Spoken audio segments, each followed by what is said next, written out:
کر اپنے بھائی کی لاش اٹھا کر لے چلو، بوڑھے باپ سے جوان کی لاش نہیں اٹھتی۔ وَسَيَعْلَمُ الَّذِينَ ظَلَمُوا أَيَّ مُنقَلَبٍ يَنقَلِبُونَ۔ اللهم اغفر للمؤمنين والمؤمنات والمسلمين والمسلمات۔ ادھر سے جائیں، دیوار کہہ رہی تھی کہ بی بی ادھر سے آئیں۔ فاتحہ۔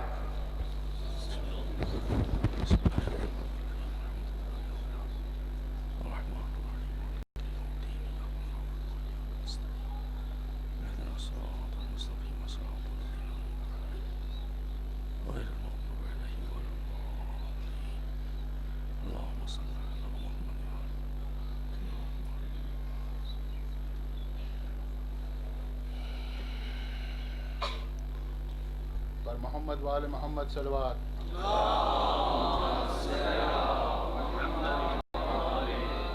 اعوذ باللہ السمیع العلیم من الشیطان اللعین الرجیم۔ بسم اللہ الرحمن الرحیم، الحمد للہ رب العالمین،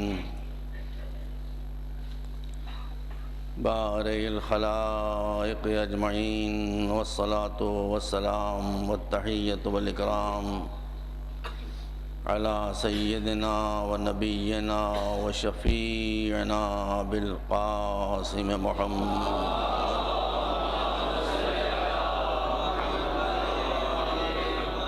آل محمد الطیبین الطاہرین المعصومین الہداة المہدیین الذین اذہب اللہ عنہم الرجس وطہرہم تطہیرا۔ ما بعد، فقال اللہ سبحانہ تبارک وتعالی وہو اصدق الصادقین، افغیر دین اللہ یبغون ولہ اسلم من فی السماوات والارض طوعا وکرہا والیہ یرجعون۔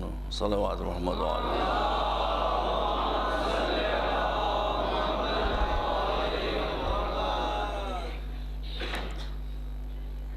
سن 1429 ہجری کے محرم کی 4 تاریخ آج گزر گئی۔ آیہ کریمہ کا ترجمہ اور مفہوم میں آپ کے سامنے کئی مرتبہ پیش کر چکا، جس کا میرے الفاظ میں خلاصہ یہ ہے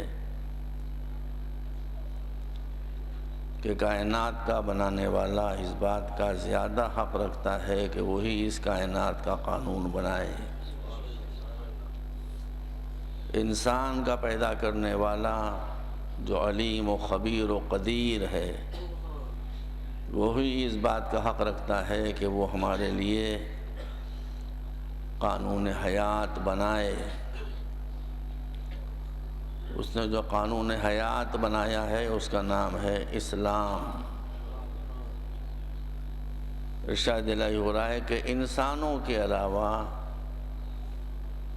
جتنے بھی ہیں وہ سب کے سب ہماری بارگاہ میں جب سے پیدا ہوئے ہیں اس وقت سے مسلم چلے آ رہے ہیں۔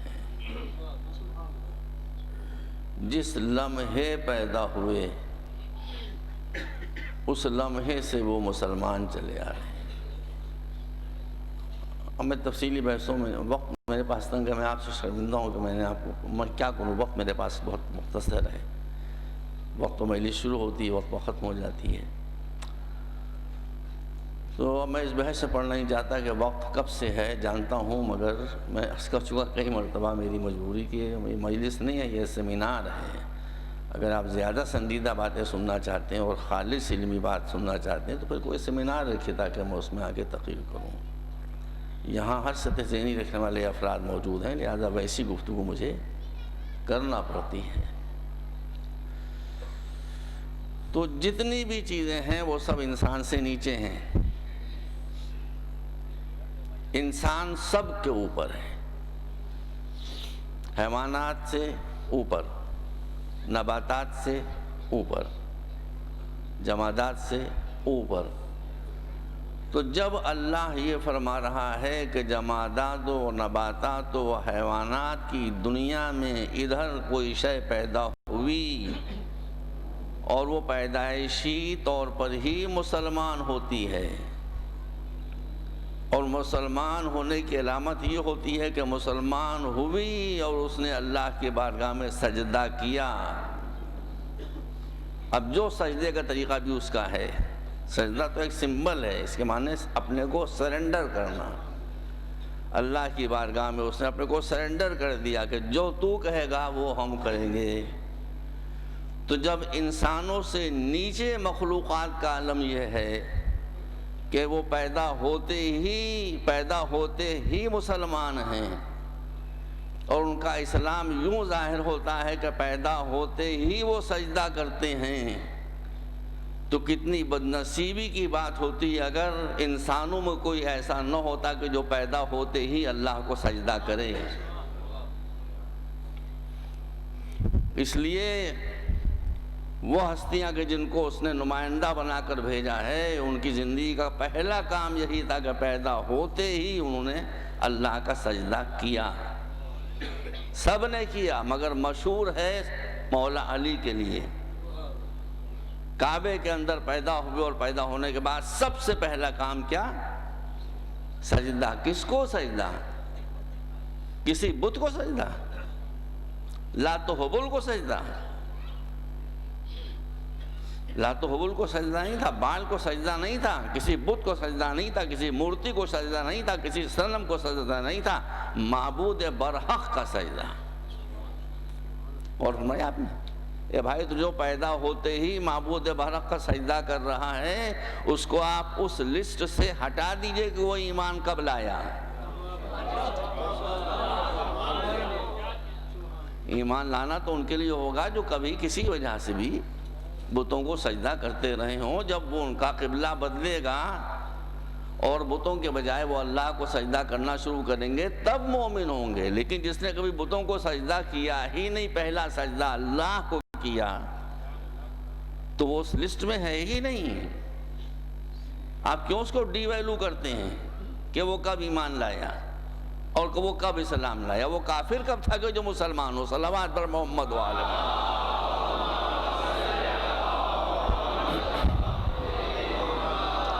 ایک مرتبہ اور صلوات بھیجیں آپ۔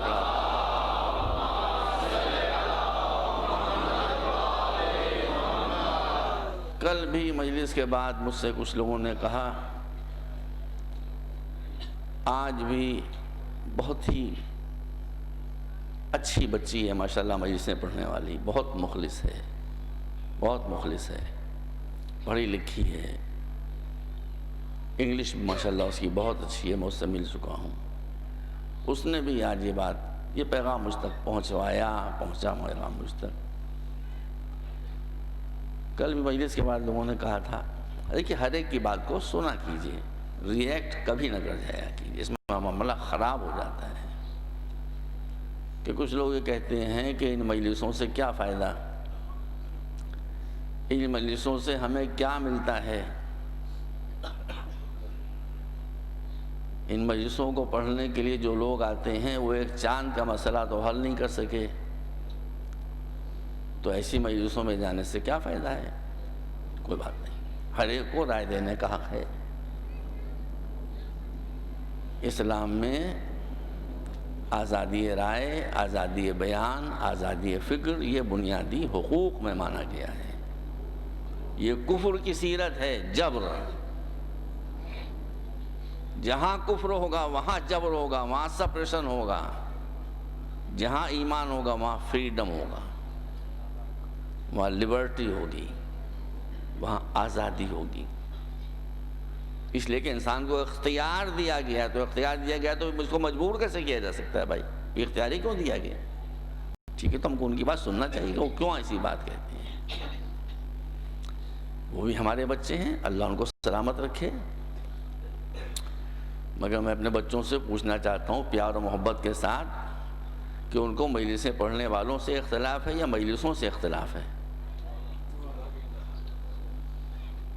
اگر مجلسوں سے اختلاف ہے تو یہ بات تو مناسب نہیں ہے، ان کو دوبارہ اپنی تھنکنگ پر غور کرنا چاہیے.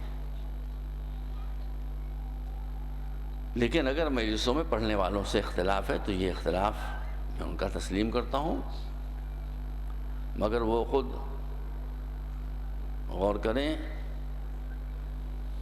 کہ اگر کوئی مرض ایسا ہے کہ جس کا علاج کراچی کا کوئی ڈاکٹر نہیں کر پا رہا ہے تو آپ مریض کو مرنے کے لیے تھوڑی چھوڑ دیتے ہیں. پھر آپ بہتر ڈاکٹر کی تلاش کرتے ہیں، کہیں اور ملے. اس طرح کی ایجنسیز موجود ہیں.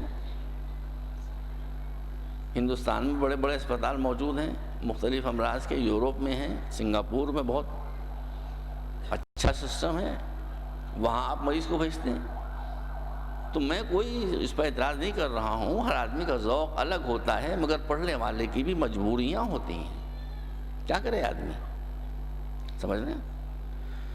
تو ان سے میری گزارش یہ ہے کہ اگر ان کو نہیں مل رہا ہے کچھ تو نو پرابلم، کوئی ایسی بات نہیں ہے. وہ پڑھے لکھے بچے ہیں، گریجویٹس ہیں، پوسٹ گریجویٹس ہیں، ڈاکٹریٹ ان کے پاس ہے، تو وہ اگلے سال سے یہاں ایک سلسلہ شروع کر دیں، گریجویٹس مجلس. اس میں خالی انہی لوگوں کو بنایا کہ جو گریجویٹس ہوں. کیا ان کو مطمئن کرنے والے لوگ موجود نہیں ہیں ہمارے یہاں؟ ہمارے یہاں ان کے مطمئن کرنے والے بھی لوگ موجود ہیں. بھائی آپ جب کسی شاپنگ مال میں جاتے ہیں تو ہر کوالٹی کا مال آپ کو ملتا ہے. اب یہ تو آپ کی چوائس ہے کہ آپ خود کیسا انتخاب کرتے ہیں. تو وہ بھی ہمارے بچے ہیں، میں ان کو نکلنے تھوڑی دوں گا اپنے ہاتھ سے.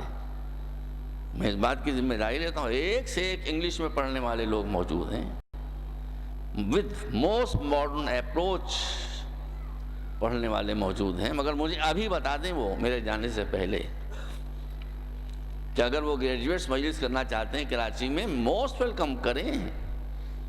کوئی برننگ ٹاپک دے دیں، مجلس کے بعد کوئسچن آنسر ہو،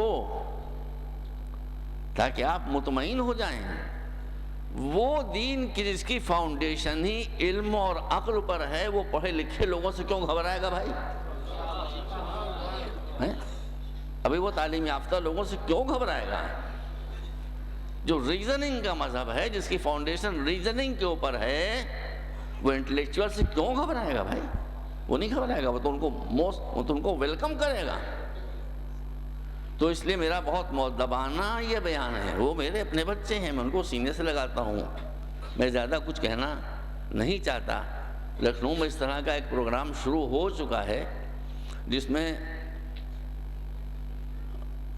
پروگرام بہت شاندار ہوتا ہے. وہ اس میں میرے ہی 3 لیکچرز ہوتے ہیں. اس میں شیعہ آتے ہیں، اس میں سنی آتے ہیں، اس میں ہندو آتے ہیں، بہت بڑی تعداد میں ہائیلی ایجوکیٹڈ لوگ آتے ہیں. میں آپ کہیں تو میں اس کی سیڈیز بھیجوا دوں، آپ اس کی کوالٹی خود دیکھ لیجئے. اس میں ایک برننگ ٹاپک ہوتا ہے، اسی ٹاپک پر میرے لیکچرز ہوتے ہیں، اسی کے اوپر سوالات ہوتے ہیں، اسی کے اوپر جوابات ہوتے ہیں. سمجھ رہے ہیں آپ؟ اگلے سال کا قصہ میں بتا رہا ہوں آپ کو. بہت مجمع ہوتا ہے اور سب بہت ہی ہائیلی ایجوکیٹڈ لوگ ہوتے ہیں. ایسا مجمع لکھنؤ میں اور کہیں نہیں ہوتا ہے. اچھا انتظام بہت اچھا ہوتا ہے. آپ چاہیں گے تو میں 2-4 CDs بھجوا دوں گا، پھر آپ یہاں اسی کاپی کروا لیں. پھر عورتیں بھی اس میں ہوتی ہیں، ہر طرح کی عورتیں ہوتی ہیں، برقع پہنے بھی ہوتی ہیں، حقاقہ دقاقہ بھی ہوتی ہیں، سب ہوتی ہیں، سب ہوتی ہیں. سوالات ہوتے ہیں. بھائی ہمارا فریضہ ہے کہ سوالات کا ہم جواب دیں، لیکن وہ ماحول لیکچر کا ہوتا ہے، یہ ماحول مجلس کا ہے. لیکچر کا ماحول اور ہوتا ہے، مجلس کا ماحول اور ہوتا ہے. مجبوری ہے بھائی. تو آپ ایک سیٹ میں بنا کے آپ منگوا کے آپ دے سکتا ہوں. آپ اس میں اگلے سال ایک سوا کہ میں دوسرا لیکچر دے رہا تھا. اب ہندو تو بیٹھے ہی ہوئے تھے وہاں کو، بڑے پڑھے لکھے. ایک ہندو یوتھ جو پڑھا لکھا تھا، جوان تھا، لیکچر کے ختم ہونے کے بعد اسلام کا کوئی ٹاپک تھا، مجھے یاد نہیں رہا کیا ٹاپک تھا، وہ وہاں سے روتا ہوا اٹھا. آنکھوں سے اس کی آنسو بہ رہے ہیں، اور آنے کے بعد مجھ سے لپٹ گیا اور لپٹنے کے بعد اس نے مجھ سے یہ کہا کہ کیا یہی ہے اسلام جو آپ بتا رہے ہیں؟ ہم کو تو اسلام کی شکل میں نہ معلوم کیا کیا بتایا گیا تھا۔ دوسرے دن یہ چیزیں ایسی کہ سو ریکارڈ ہونا چاہیے تھا، ایسی دوسرے دن میں نے اس بچے کو بلایا، سی ڈی بنی ہوئی ہے آپ دیکھ لیجئے۔ وہ بچہ آیا، میں نے کہا دیکھیے یہ بچہ کل روتا ہوا آیا تھا میرے پاس، میرے کاندھے پہ اس کے آنسو ٹپک رہے تھے، وہ یہ کہہ رہا تھا کہ یہی ہے اسلام، اگر یہی ہے۔ اور اس کے بعد سے پھر میں نے نہیں دیکھا کہ پہلے وہ جو بھی رہا ہو، آج بھی وہ ہندو ہے، لیکن پہلے ہو سکتا ہے ترپاٹھی رہا ہو، سمجھ رہے ہیں؟ پہلے ہو سکتا ہے کہ وہ کچھ اور رہا ہو، لیکن اب وہ مجلسی ہو گیا، اس کو ایسا چسکا پڑا ہے کہ اب کوئی جہاں میں پہنچا میں دیکھا وہ بیٹھا ہوا ہے۔ تو حسین میں بڑی قوت ہے واللہ، اس منبر پر ہاتھ رکھ کے کہہ رہا ہوں کہ اس مولا حسین میں بڑی قوت ہے، بڑی طاقت ہے۔ یہ ہندوؤں کو کھینچ سکتے ہیں تو مسلمانوں کو کھینچنے میں کئی منٹ لگیں گے، سمجھ رہے بات؟ تو اس لیے میں پھر ایک مرتبہ کہہ رہا ہوں کہ مجھے ابھی جانے سے پہلے بتا دیں، ہندوستان میں بھی ایسے بچے موجود ہیں ماشاءاللہ۔ ایک بچہ ہمارے یہاں ہے، آپ اسے بچہ نہ سمجھیں، میں اسے پوری کمیونٹی میں، شیعہ کمیونٹی میں نمبر 1 قرار دیتا ہوں۔ پوری دنیا کی شیعہ کمیونٹی میں میں اسے نمبر 1 قرار دیتا ہوں، پوری دنیا کی شیعہ کمیونٹی میں میں اسے نمبر 1 قرار دیتا ہوں، اس لیے کہ اس کی عمر ہے ابھی کل 17 سال۔ 17 سال کی عمر میں وہ عربی ایسے بولتا ہے کہ جیسے عرب بولتے ہیں، انگلش ایسی بولتا ہے کہ جیسے انگریز بولتے ہیں، اردو تو خیر اس کی اپنی مادری زبان ہے، احادیث سنی اور شیعہ اس کی زبان کے اوپر، آیات قرآن اس کی زبان کے اوپر، ہر موضوع پر اس کا عبور کامل۔ اس سال وہ بچہ ڈربن میں ماشاءاللہ تقریریں کر رہا ہے، ساؤتھ افریقہ میں، انگلش میں۔ میں اس بچے سے بہت مجھ سے پیار کرتا، میں بھی اس کو اپنی اولاد سے بڑھ کر سمجھتا ہوں۔ اگر یہ حضرات چاہیں میں کوشش کر کے اس بچے کو بھیجوا دوں، آپ دیکھیے 17 برس کا بچہ اچھے اچھوں کے چھکے چھوڑا دے گا۔ بلائیے، آپ کیوں سمجھتے ہیں کہ آپ کیا مال نہیں ہے؟ مگر کڑک مرغی کی طرح بیٹھ جانے سے مسئلے تھوڑی حل ہوتے ہیں۔ اٹھئے، ڈھونڈیے، مجلسوں کے شاپنگ مال میں ہر طرح کا مال موجود ہے، جیسے خطیب کو آپ چاہیں۔ لیکن یہ بات ہے بہت سیریس ہماری کمیونٹی کا، بلکہ مسلمانوں کا، مجلسوں کے دامن سے ہاتھ ان کو چھوڑنا نہیں چاہیے، اس لیے کہ ایک حسین ہے کہ جن کے چہرے میں چلتا پھرتا اسلام دکھائی دیتا ہے۔ اسلام ہے کیا؟ اسلام کسے کہتے ہیں؟ اسلام سے کون سا سکون انسان کو ملتا ہے؟ اسلام سے کون سی قوت قلب انسان کو ملتی ہے؟ اسلام سے کون سا کردار ڈیولپ ہوتا ہے؟ یہ ہم کہاں جائیں گے دیکھنے کے لیے اگر حسین کو چھوڑ دیں گے؟ ہے کون؟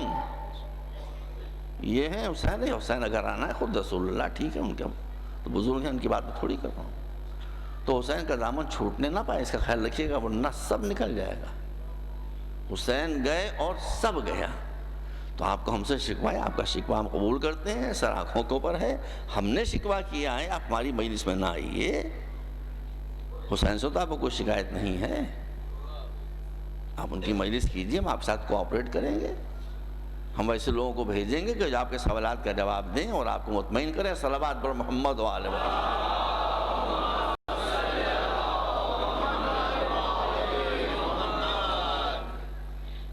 اب وہ کہتے ہیں کہ وہ علماء کیا ہمارے مسائل حل کریں گے جو چاند کا مسئلہ حل نہیں کر پائے.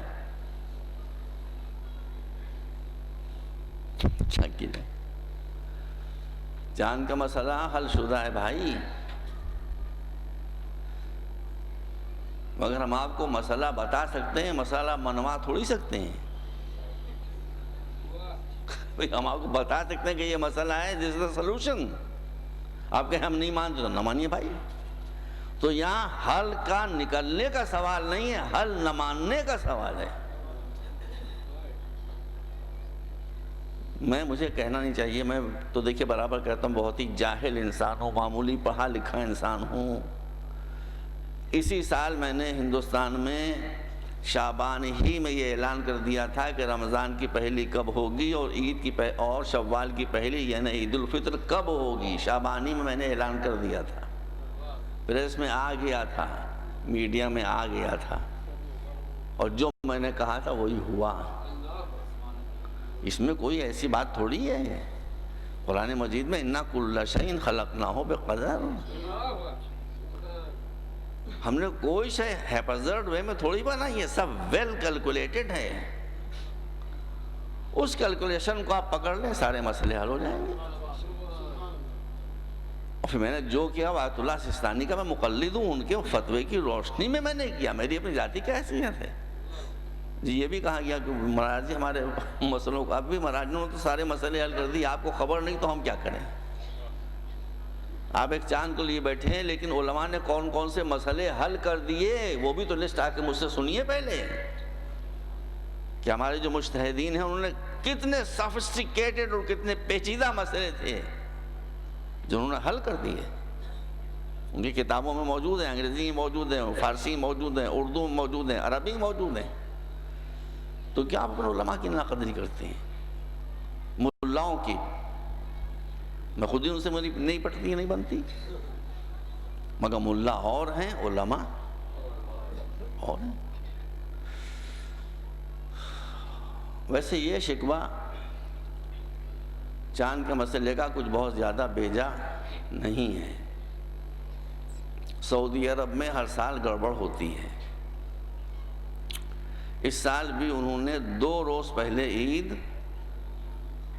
منا لی، جو کسی اعتبار سے درست نہیں ہے. 2 روز پہلے عید منا لی. ان کے پاس احتجاج آیا مراکش سے اور ٹیونس سے، وہاں کے علماء کے پاس. اب دیکھیے یہی مشکل ہوتی ہے کہ یہ باتیں پڑھتا ہوں تو اب 20-25 منٹ تو نکل گئے اسی میں. خیر، تو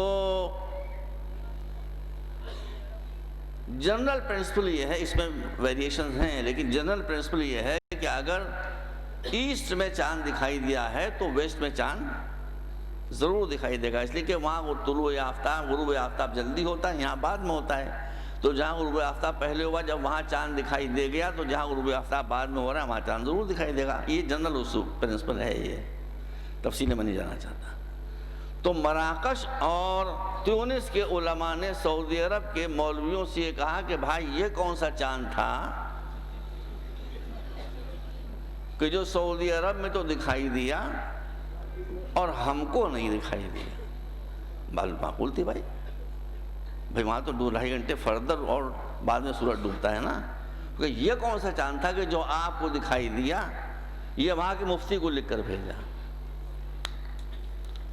مفتی صاحب نے جواب لکھا ہے وہ میرے پاس میری فائل میں لگا ہوا ہے، بھائی صاحب پڑھیے اور عبرت حاصل کیجیے.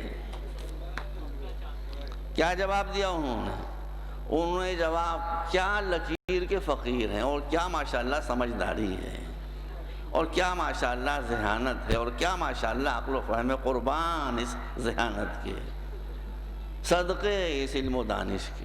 اے بھائی میرے پاس رکھا ہوا ہے، عربی میں بھی انگریزی میں اس کا ٹرانسلیشن، کہ سعودی عرب کے مفتی صاحب نے یہ جواب دیا کہ قرآن و سنت میں یہ کہیں نہیں لکھا ہوا ہے کہ ایک مرتبہ چاند دکھائی دینے کے بعد دوبارہ غروب نہیں ہو جائے گا اور نہیں دکھائی دے گا، چھٹی ہو گئی، قصہ ختم ہو گیا. یعنی دہلی میں چاند دکھائی دیا، اس کے بعد اللہ منو سے غائب کر دیا، پھر کراچی میں نہیں دکھائی دیا۔ وہ کہتے ہیں قرآن و سنت میں یہ کہیں نہیں لکھا ہوا ہے۔ تو قرآن و سنت میں یہ کہاں لکھا ہے کہ آپ کیسے احمق فتویٰ نہیں آکے جن کو دنیا کی کچھ خبر نہیں ہے؟ اور سمجھا آپ نے؟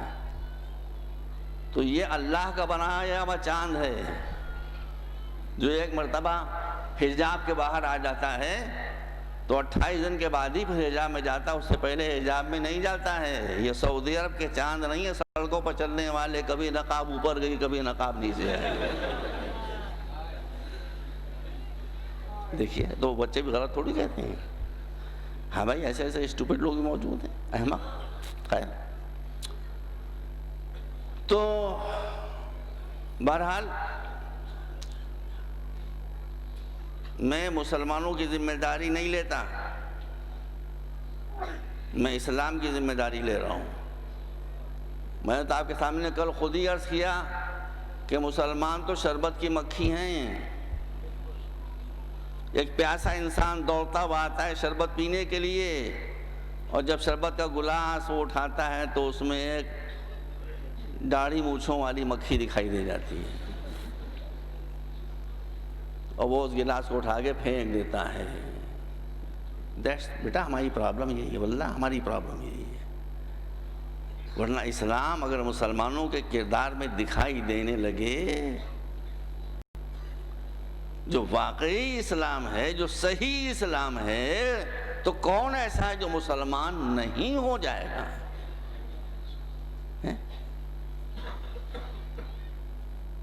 بس اب میں دھیرے دھیرے موضوع کا ٹائم بڑھا رہا ہوں۔ ایک تھیوری بہت مشہور ہے مگر but still theory, it's not a law. یہ لا نہیں ہے، یہ قانون نہیں ہے، یہ بھی تھیوری ہے، لیکن پاپولر تھیوری ہے کہ یہ کائنات کیسے بنی۔ ان کا کائنات ایسے بنی خربوں خربوں خربوں سال پہلے، اس وقت ٹائم بھی نہیں تھا، وقت بھی نہیں تھا۔ A brief history of time پڑھ لیجئے اسٹیفن ہاکنس کی، بڑی عمدہ کتاب ہے۔ وقت بھی نہیں تھا اس وقت، وہیں سے جب کائنات بنی ہے تو وقت شروع ہوا۔ ایک سپر ایٹم تھا، اس میں دھماکہ ہوا، اور دھماکہ ہونے کے بعد بڑے بڑے ستارے اور گیلیکسی سب اس کے اندر سے نکلتے چلے آئے۔ ہوگا بھائی؟ سوال ہی پیدا ہوتا ہے کہ یہ دھماکہ کس نے کیا؟ کیونکہ نیوٹن کا لا یہ بتاتا ہے کہ جب تک کوئی شے حالت سکون میں ہے وہ حالت حرکت میں اس وقت تک نہیں آ سکتی ہے جب تک کوئی حرکت میں لانے والا نہ ہو۔ تو یہ سکون حرکت میں کیوں چینج ہوا بھائی؟ اگر یہ تھیوری صحیح بھی مان لی جائے تو اس کا مطلب یہ ہے کہ کوئی طاقت تھی ایسی کہ جس نے اس سکون کو حرکت میں بدلا۔ پہلے ایک مسئلہ ہی پر صاف ہو جائے، مسئلہ ہے خدا کا۔ ادھر آپ نے خدا کہا، یہ معصوم کا ارشاد ہے بھائی بیٹا، یہ معصوم کا ارشاد ہے، چھٹے امام نے فرمایا ہے، بیٹا تم بھی سن لو، کیا پیاری بات کہی ہے۔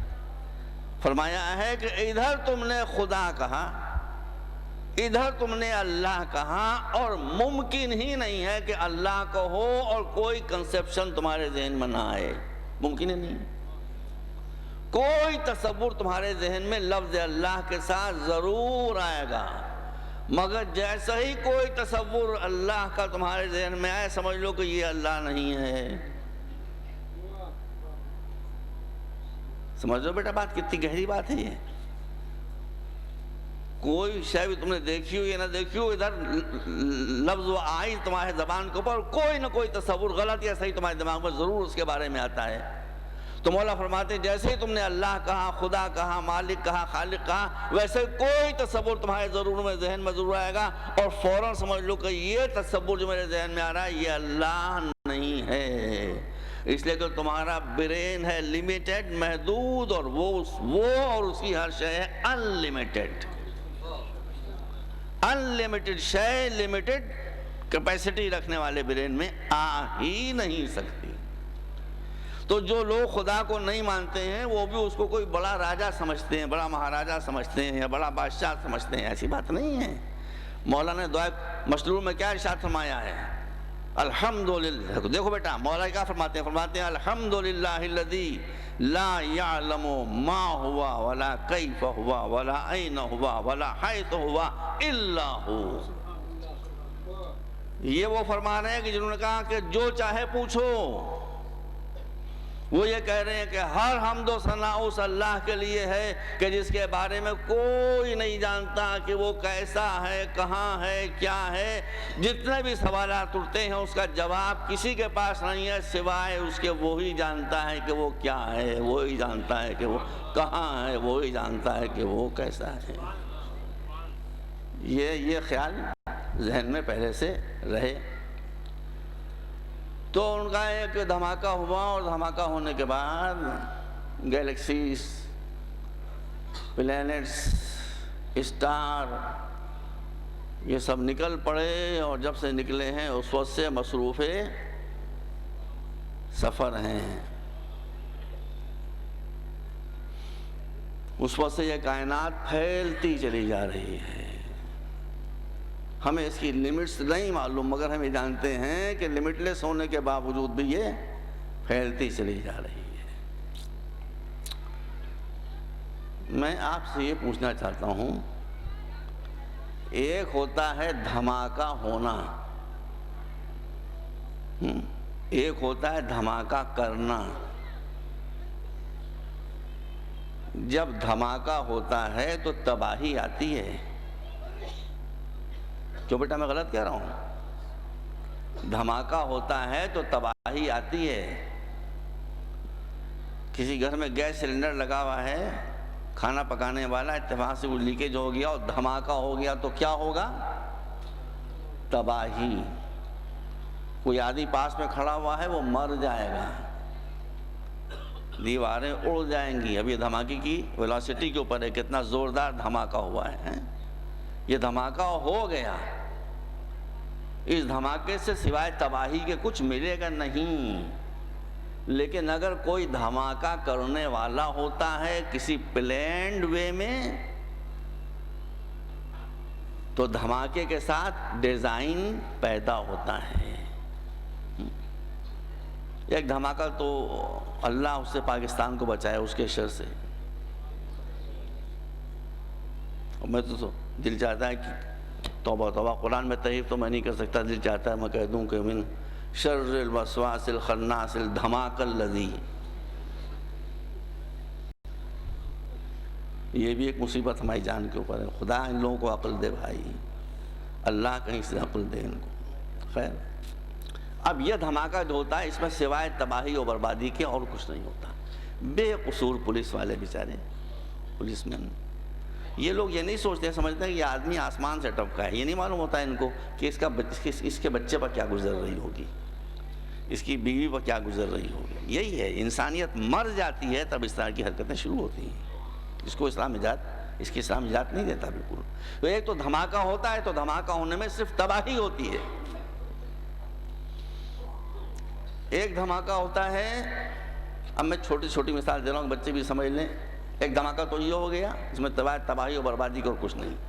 ایک دھماکہ کسی تعمیری مقصد سے کیا جاتا ہے۔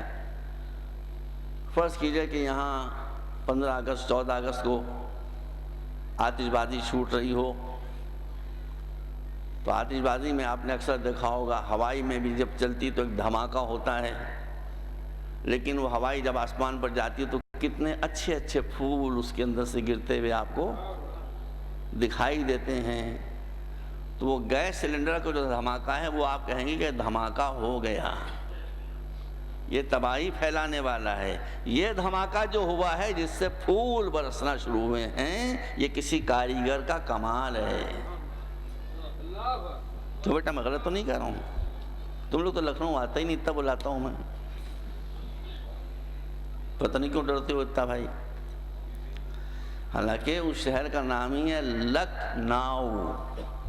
اسپیلنگ کیا ہے؟ LUCK. لک کے معنی کیا ہوتے ہیں؟ اس کے بعد لگاؤ NOW. ناؤ. وہ بدقسمت شہر نہیں ہے، لکھنؤ ہے. نہیں آتے خیر. تو لکھنؤ کے پاس ہی ایک بہت صوفی بزرگ گزرے ہیں، حاجی وارث علی شاہ. دیوا شریف بہت مشہور ہے، بہت مجمع ہوتا ہے، میں بھی وہاں جا چکا ہوں. وہاں آتش بازی کا کمال دکھائی دیتا ہے. بھائی واقعی ویسے وہ تو میں نے کہیں بھی نہیں دیکھا.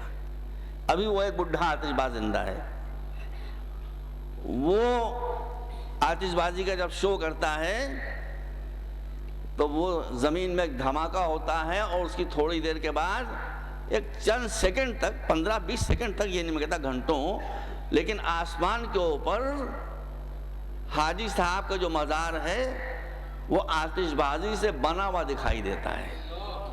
بھائی یہ واقعیت ہے بتا رہا ہوں میں، وہ مزار بنا ہوا دکھائی دیتا ہے آتش بازی سے. تو اب یہ جو مزار بنا ہوا دکھائی دے رہا ہے، یہ دھماکہ جس نے کیا ہے یہ فنکار ہے. تو اگر دھماکہ بگ بینگ تھیوری کے مطابق ہو گیا ہوتا تو کائنات میں تباہی پھیل رہی ہوتی. لیکن دھماکے کے بعد جو کچھ سامنے آ رہا ہے وہ اتنا دقیق ہے، اتنا سسٹمیٹک ہے، اتنا کریئیٹو ہے کہ سائنس اپنی تمام ترقیوں کے باوجود ابھی یہ کہہ رہی ہے کہ ابھی تو ہم نے علم کے سمندر میں پاؤں بھی نہیں رکھا ہے. ابھی تو ہم سمندر کے کنارے بیٹھے ہوئے ریت سے کھیل رہے ہیں. اور 35 منٹ ہو گئے، اب میں کیا کروں بتاؤں، کیا کروں؟ خیر جہاں تک وقت ساتھ دے گا. سب کو سمیٹتے ہوئے اس دنیا میں آ جائیے. بیٹا اس دنیا کی کوئی حیثیت نہیں ہے. That's nothing. The whole globe is nothing. The whole solar system is nothing. ہے ہی نہیں کچھ یہ جس پہ اتنے جھگڑے ہو رہے ہیں، یہ ہے ہی نہیں کچھ. اب یہاں جمادات، زمین، پتھر، چٹانیں، اس کے اوپر نباتات سنتے رہنا. میں موضوع آ چکا ہوں. نباتات سے ڈیل کرنے والی سائنس کا نام کیا ہے؟ باٹنی. اس کے اوپر جانوروں کی جو سائنس ہے اسے کیا کہتے ہیں؟ زولوجی. اس کے اوپر حضرت انسان تشریف فرما ہے. سنو بیٹا، جمادات میں صرف ایک قوت پائی جاتی ہے کہ وہ اپنے وجود کو انٹیکٹ رکھے، بس. اس میں گروتھ یا نمو نہیں ہوتا. اس کے اوپر ہیں نباتات. سنتے رہنا بیٹا، اس کے اوپر ہیں نباتات. اس میں ایک قوت تو یہ پائی جاتی ہے کہ وہ اپنے وجود کو برقرار رکھتے ہیں، ساتھ ہی ان میں گروتھ بھی ہے، اس میں نمو بھی ہے. ایک پتھر کہیں پر تم لا کر ڈال دو چٹان کا، اور 100 برس کے بعد دیکھو وہ اتنا ہی بڑا تم کو دکھائی دے گا. لیکن درخت آج اتنا ہے، کل اتنا ہوگا، پرسوں اتنا ہوگا، پھر اور بڑھے گا، پھر اور بڑھے گا، پھر اور بڑھے گا، پھر اور اونچا ہوگا، پھر تم کو اپنے سائے میں لے لے گا، ہے نا. مگر بس اس میں 2 فورس ہیں جو کام کر رہی ہیں. ایک جو اس کو ڈس انٹیگریٹ نہ ہونے دیں، دوسرے جو اس میں گروتھ رکھیں. اس کے اوپر آتا ہے جانور. اس میں ان 2 طاقتوں کے ساتھ ایک طاقت اور بھی ہے، اور وہ ہے حس، سینس، حرکت، مومنٹ، کھانا پینا، افزائش نسل کا، سیکشول ارج، یہ اس میں پائی جاتی ہے. اس میں جذبات بھی ہوتے ہیں. اس کو غصہ بھی آتا ہے، یہ خوش بھی ہوتا ہے. یہ سب چیزیں، جذبات، ایموشنز، کھانے پینے کی خواہش، اب وہ ایک لفظ ذرا غلط معنوں میں استعمال ہوتی ہے، اس لیے میں اس کا جمع کا صیغہ استعمال کر رہا ہوں۔ خواہشات و شہوات یہ جانور پائے جاتے ہیں، انسان میں یہ سب باتیں پائی جاتی ہیں، جو خصوصیت جماعت میں پائی جاتی ہے وہ بھی، جو نباتات میں پائی جاتی ہے وہ بھی، جو حیوان میں پائی جاتی ہے وہ بھی۔ قرآن میں ہے فَخَلَقْنَا الْعَلَقَةَ، میں 20 سے پڑھ رہا ہوں، وقت کم رہ گیا۔ فَخَلَقْنَا الْعَلَقَةَ مُضْغَةً ثُمَّ خَلَقْنَا میں خود ہی بول رہا ہوں، قاری صاحب یاد ہے؟ آپ کو نہیں یاد ہے؟ وہ تو بعد میں آ رہا، چلو وہیں سے سن لو۔ ثُمَّ كَسَوْنَا الْعِظَامَ لَحْمًا، ایک سلسلہ سے آیا تھا کہ پہلے ہم نے یہ کیا، پھر ہم نے یہ کیا، پھر ہم نے یہ کیا۔ ثُمَّ كَسَوْنَا الْعِظَامَ لَحْمًا، پھر ہم نے ہڈیوں کو گوشت کی چادر پہنا دی۔ ہم سمجھ رہے تھے کہ یہ ایوولوشن پروسیس ہے کہ جو بڑھتی ہوئی آ رہی ہے، مگر اس کے بعد لفظ بدل دی۔ اس کے پہلے جہاں جہاں وہاں خلق ہے کہ ہم نے اس سے اس کو پیدا کیا، اس سے اس کو پیدا کیا، اس سے اس کو پیدا کیا، جب یہاں تک آ گیا کہ پھر ہم نے ہڈیوں پر گوشت آیا تو ارشاد ہوتا ہے ثُمَّ أَنشَأْنَاهُ خَلْقًا آخَرَ، پھر ہم نے اس کو ایک دوسری مخلوق بنا دیا۔ جب اللہ نے دوسری مخلوق بنا دیا تو مسنگ لنک کہاں ملے گی آپ کو؟ بس دیکھیں نہیں سمجھے آپ، میں کیا کروں؟ مجلس یہی تو فرق ہوتا ہے سیمینار اور مجلس میں، ذرا سے ٹیکنیکلٹیز میں گئے اور لوگ جو تھے وہ گڑبڑائے۔ اب میں کیا کروں بتاؤں؟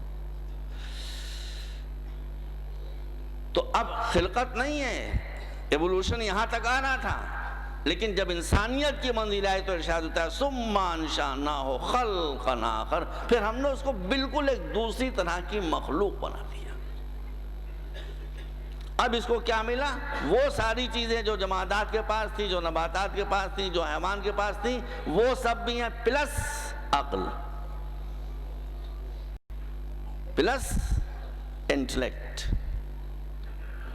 پلس نالج، پلس اختیار، چوائس۔ کسی شے کے پاس کائنات میں چوائس نہیں ہے، چونکہ اس کے پاس عقل ہی نہیں ہے، چوائس کہاں سے ہوگا اس کے پاس؟ چوائس دے دینا اس پر ظلم ہے، جس کے بعد عقل نہ ہو۔ اس لیے انسان کے پاس عقل ہے، اس کو چوائس کا رائٹ دیا گیا کہ چاہے ادھر جاؤ چاہے ادھر جاؤ۔ ہزاروں بیویاں یہاں بچوں کو لیے بیٹھی ہوں گی، مگر بچوں کو کہاں لیے بیٹھی ہوں گی؟ گود میں، سڑک پر تھوڑی چھوڑ دیں گی نکلنے کے بعد۔ کیوں؟ اس لیے کہ بچے میں سمجھ نہیں ہے، خدا نخواستہ کوئی حادثہ ہو سکتا ہے، تو جس کے پاس سمجھ نہیں ہوتی، بزرگ اس کا ہاتھ پکڑے ہوتا ہے، گود میں لیے ہوئے ہوتا ہے۔ کائنات میں بھی جو بے عقل مخلوق ہے، خالق گویا اسے گود میں لیے ہوئے ہے، اسے کوئی اختیار نہیں دیا گیا ہے۔ یہ انسان ہے کہ جس کو عقل دی گئی ہے تو رائٹ آف چوائس دیا گیا ہے کہ تم کو ہم نے عقل دیا ہے، عقل دی ہے، اب تمہارا اختیار ہے کہ چاہے ادھر جاؤ اور چاہے ادھر جاؤ۔ انسان کے علاوہ کسی میں سینس آف سیکریفائس نہیں ہے، انسان میں ہے۔ لکھنؤ کے لوگ بیچارے بدنام ہیں بہت، پہلے آپ، وہ کہتے ہیں پہلے آپ میں گاڑی چھوٹ جاتی ہے۔ بے شک پہلے آپ میں گاڑی چھوٹ جاتی ہے، لیکن پہلے ہم میں بھی گاڑی چھوٹ جاتی ہے، دونوں میں گاڑی چھوٹتی ہے۔ اب وہ میں اس کی تہذیب کے بارے میں کوئی ڈیفرنس نہیں کروں گا، لیکن ہاں یہ تھی تہذیب کبھی لکھنؤ میں، پہلے آپ والی تہذیب تھی، لوگوں میں تھی، انسانوں میں تھی۔ اگر میں آئندہ سال جب کراچی حاضر ہوں اور ساتھ میں 25 مرغیاں لیتا ہوں، اپنے ساتھ 25 مرغیاں لیتا ہوں، اور لانے کے بعد اسی نشتر پارک میں جو پیچھے ہے، وہ 2 دن کی بھوکی مرغیاں، ان کو کیج سے، پنجرے سے نکال کر میں نشتر پارک میں چھوڑ دوں، بیٹا بتاؤ، اور بیچ میں دانہ ڈال دوں، تو کیا لکھنؤ کوئی مرغی بھی کہے گی پہلے آپ؟ کوئی مرغی پہلے آپ نہیں کہے گی، سب مرغیاں ایک دوسرے کو پھلانگتی ہوئی، ایک دوسرے کو نانگتی ہوئی، ایک دوسرے پر سوار ہو کر دانے پر پل پڑیں گی۔ اس لیے کہ پہلے آپ وہ کہے گا جس میں سینس آف سیکریفائس ہو، جس میں ایثار کا جذبہ پایا جاتا ہو کہ میں پیچھے رہ جاؤں، یہ مجھے گوارا ہے مگر یہ آگے بڑھ جائے۔ یہی ایثار کا جذبہ سوائے انسان کے اور کہیں نہیں پایا جاتا ہے۔ بس اب ترقی کیا ہے تو انشاءاللہ کل میں پیش کروں گا آپ کے سامنے۔ آج تنزلی دیکھ لیجئے، سن لو بیٹا، سن لو تنزلی کیا ہے۔ اگر کسی درخت کو آپ نے کھاد نہیں دی، پانی نہیں دیا، اس کی صفت کمال تھی گروتھ اور نمو، آپ کی وجہ سے اس کی گروتھ اور نمو رک گئی، ایک ہفتے میں وہ کچھ نہ بڑھا، 15 دن میں وہ کچھ نہ بڑھا، تو یہ ترقی ہے کہ تنزلی ہے؟ یہ تنزلی ہے، اس لیے کہ اس کی صفت کمال نمو وہ ختم ہو گئی اور وہ آ گیا جمادات کی سطح کے اوپر۔ اگر آپ ایک بکرا لے کر آئے اور بکرے کو آپ نے کھانا پینا نہیں دیا، بھوکا مار دیا اس کو بیچارے کو کسی وجہ سے، اور وہ لوث پڑا ہوا ہے زمین کے اوپر، اس کی صفت کمال تھی حرکت کرنا، اب وہ حرکت کرنے کی پوزیشن میں نہیں رہ گیا، وہ ویجیٹیبل ہو گیا، وہ درخت کی طرح ہو گیا، تو یہ اس کی ترقی ہے کہ تنزلی؟ یہ اس کی تنزلی ہے۔ تو اس کا مطلب ہے کہ ہر اونچی مخلوق اگر اپنی اونچی صفت کو چھوڑ کر نچلے درجے پر آ جائے تو یہ ترقی نہیں ہوتی، یہ تنزلی ہوتی ہے۔ جانور کی خصوصیت کیا ہے؟ جذبات۔ جانور کی خصوصیت کیا ہے؟ ایموشنز۔ جانور کی خصوصیت کیا ہے؟ سینٹیمنٹس۔ انسان کا کمال کیا ہے؟ ریشنل ہونا، صاحب عقل ہونا، صاحب فہم ہونا۔ اب وہ تہذیبیں کو جو بظاہر چمکتی بھی دکھائی دے رہی ہیں، مگر جنہوں نے اپنی عقل کو جذبات کے کنٹرول میں دے دیا ہے، ان کا جذبات میں کنٹرول دے کر انسان کو جانوروں کی سطح پر لے آنا ترقی نہیں ہے، تنزلی ہے۔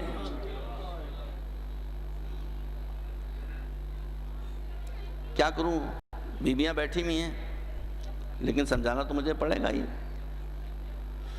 بھائی کراچی میں، پاکستان میں، ہندوستان میں، سب جگہ اس ایریا میں کم سے کم ابھی تک اللہ کا فضل ہے، بچے پیدا ہوتے ہیں تو اس کے پہلے شادی بھی ہوتی ہے، نکاح ہوتا ہے۔ ہندو دھرم کے لوگ ہیں تو پھیرے ہوتے ہیں، نکاح پڑھا جاتا ہے، قاضی آ کے نکاح پڑھے مسلمان ہیں، کوئی عالم آ کے نکاح پڑھے، جب باقاعدہ نکاح ہوتا ہے اللہ کی رضا کے لیے۔ سب خطبے میں یہ کہا جاتا ہے فمن رغب عن سنتی فلیس منی، حضور نے فرمایا کہ نکاح میری سنت ہے، جو سنت کو چھوڑے گا وہ مجھ سے نہیں ہے۔ پہلے اللہ کا ذکر ہوتا ہے، شیطان سے پناہ مانگی جاتی ہے، پھر باقاعدہ نکاح ہوتا ہے، پھر بچے پیدا ہوتے ہیں۔ مرغا مرغی میں نکاح ہوتا ہے؟ بتائیے بھائی، کسی مولوی نے کسی مرغے خاں کا کسی مرغی بی بی سے نکاح پڑھا ہے؟ پڑھاؤ تو بتائیں مجھے آپ۔ ہمارے یہاں ایک عالم دین تھے، بڑی خدمتیں ہیں ان کی، مولانا غلام عسکری صاحب یہاں بھی آ چکے ہیں، میرے استاد بھی تھے وہ، نہیں ان کے ساتھی محمد حیدر صاحب وہ میرے استاد تھے، دونوں میں بہت دوستی تھی۔ محمد حیدر صاحب بہت ہی مزاحی آدمی تھے، میرے استاد تھے، اللہ ان کے درجات کو بلند کرے، اور غلام عسکری صاحب میرے بزرگ تھے، میں بڑی ان کی عزت کرتا ہوں۔ بڑی خدمتیں ہیں، تنظیم المکاتب کا نیٹ ورک جو ہندوستان پاکستان میں پھیلا ہوا ہے انہی کا قائم کرتا ہے، اللہ ان کے درجات کو بلند کرے۔ تو مولانا غلام عسکری صاحب اور مولانا محمد حیدر صاحب یہ دونوں کہیں جا رہے تھے، مراد آباد اسٹیشن پر اترے، اب ہمارے یہاں مسائل دوسرے، بھائی آپ کے تو چاہے جہاں گھس گیا مسلمان کا ہوٹل ہے اور تو کوئی ہے نہیں، ہم کو ذرا دیکھنا پالنا پڑتا ہے۔ تو وہ مراد آباد اسٹیشن کے باہر ہی ایک بلڈنگ ہے مسلم مسافر خانہ، اس میں جائے کبھی ٹھہریے گا نہیں، اس میں کبھی ٹھہریے گا نہیں، مسلم مسافر خانہ ہے بھائی، اس میں کبھی ٹھہریے گا نہیں۔ میں ایک دفعہ ٹھہرا تھا تو وہاں اتنے مہمان نواز تھے کھٹمل، اول تو ان کی تعداد میں گن نہیں سکتا تھا کتنی تھی، جب میں وہاں سے اٹھاؤں تو وزن میرا کم ہو چکا تھا، کئی کلو خون چوس لیا تھا انہوں نے۔ میں نے باہر نکل کر جب یہ سانحہ بیان کیا کہ بھائی رات کو میں 1 منٹ نہیں سو سکا، تو ان کا جی یہاں کے لیے مشہور ہے کہ ایک صاحب آئے تھے تو اس وقت مچھر بھی وہاں بہت تھے، تو انہوں نے کہا کہ بھائی، اس سے نگراں سے کہا بھائی مچھر مجھے اڑا لے گئے ہوتے، خیریت یہ بھی کہ کھٹمل لپٹ گئے۔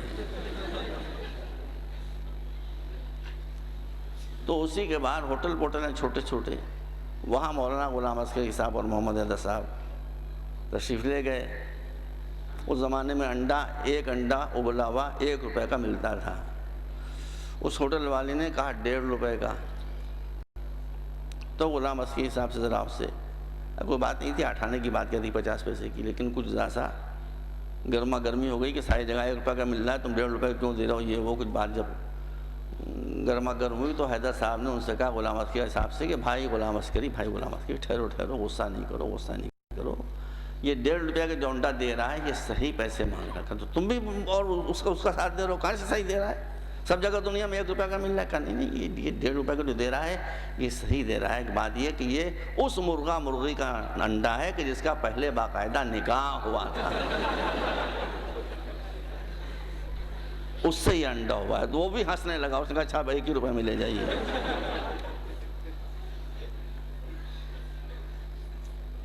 تو نکاح ہونا، ایک بیوی 1 میاں، یہ انسانیت ہے، اور جب یہ لمٹ ختم ہو جائے،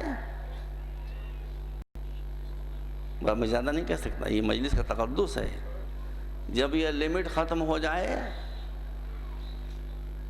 تو یہ حیوانیت ہے۔ عراق میں جو مسلمان قید ہوئے تھے ان کو کیسے کیسے اذیت دی گئی تھی بتاؤں آپ کو۔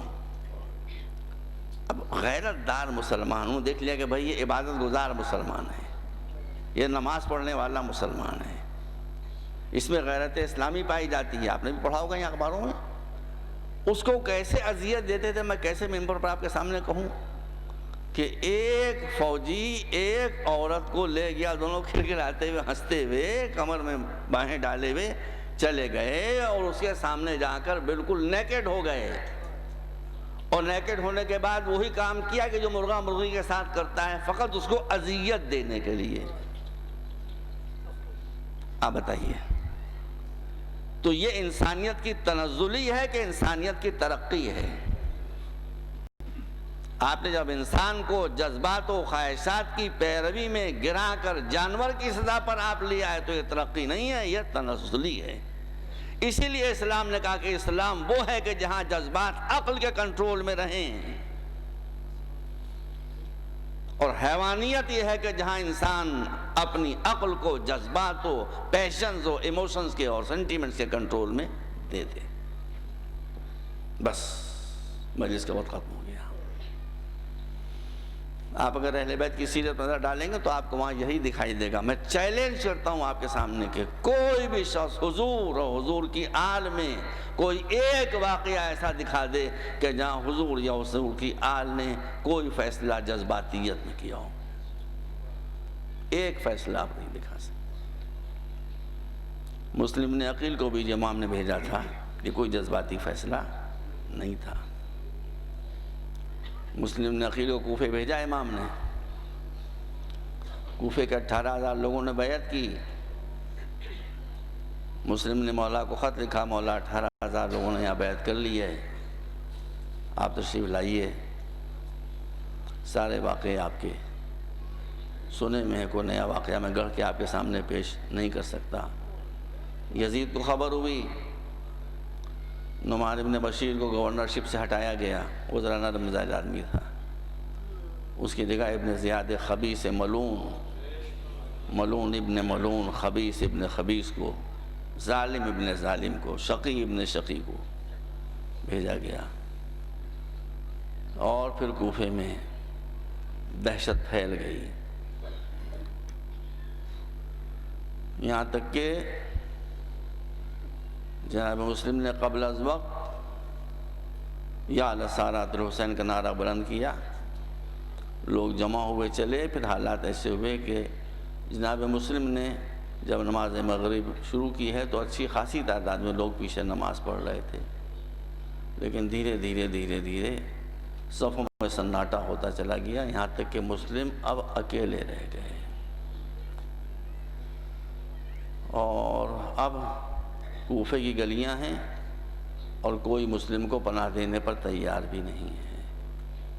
پیاس لگائی،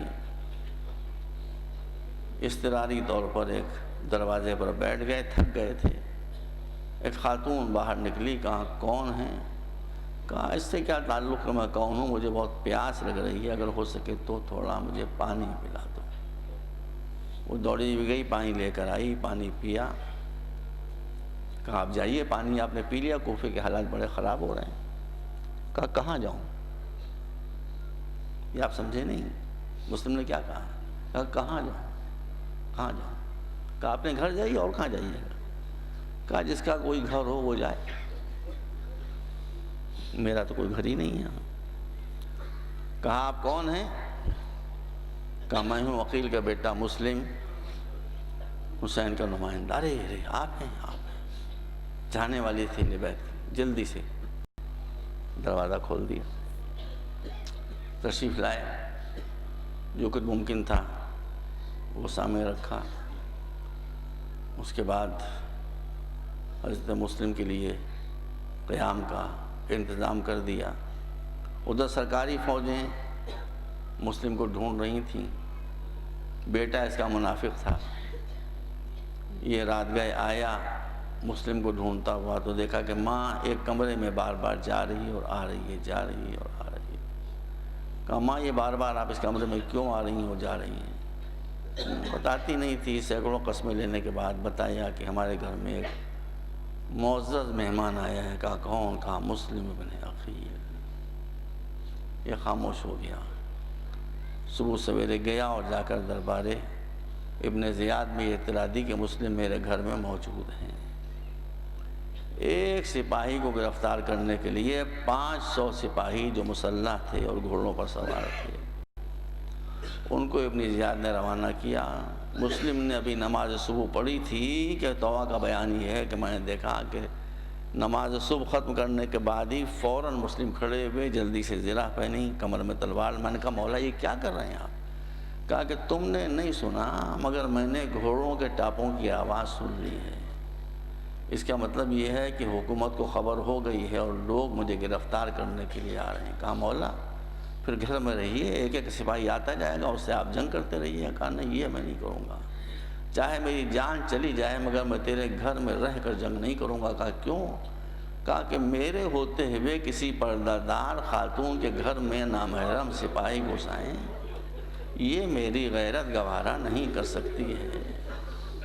مسلم ایک توبہ کے گھر میں آپ نامحرمہ گھسنا گوارا نہیں کر سکتے۔ ذرا آ کر کربلا کے میدان میں دیکھیے کہ بعد شہادت حسین خیموں میں آگ لگی ہوئی ہے، زینب کے سر سے چادر چھن رہی ہے، عزاداروں بیویاں تماچے کھا رہی ہیں۔ مسلم نے جنگ کی، اکیلے تھے، تنہا تھے، مگر اس کے بعد بھی اتنی جنگ کی کہ 500 سپاہی اور بلائے گئے، پھر 500 سپاہی اور بلائے گئے۔ اس کے بعد بھی مسلم قابو میں نہیں آ رہے تھے، دھوکے سے مسلم پر قابو پایا گیا، گرفتار کر کے لوگ ابن زیاد کے پاس لے گئے۔ مسلم نے ابن زیاد کو سلام کے لائق بھی نہیں سمجھا، یہاں تک کہ قتل کا حکم دیا گیا۔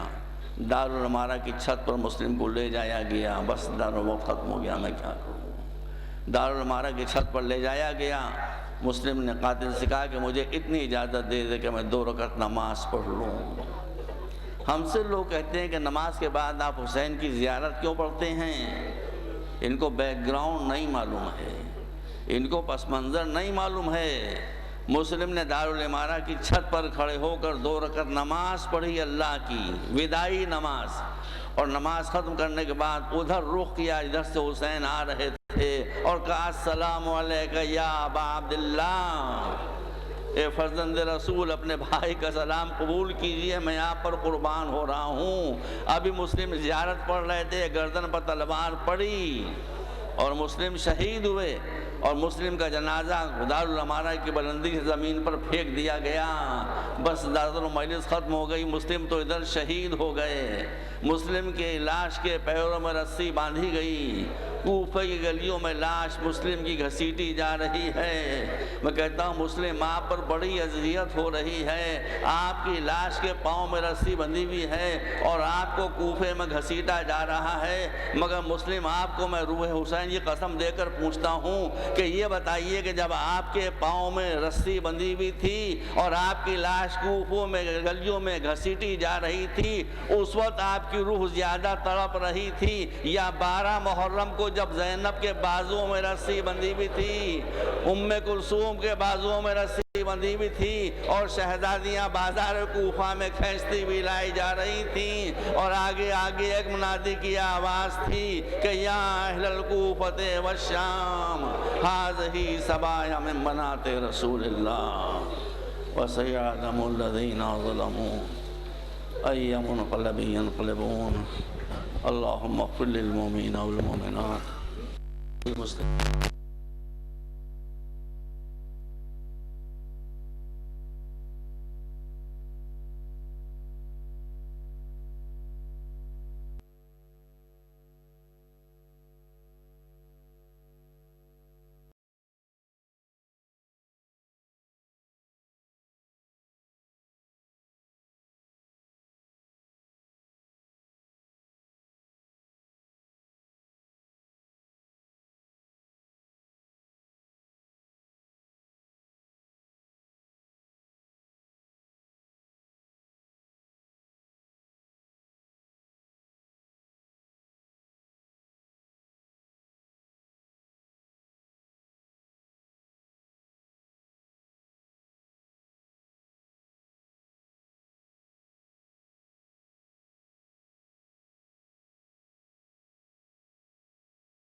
صلوات۔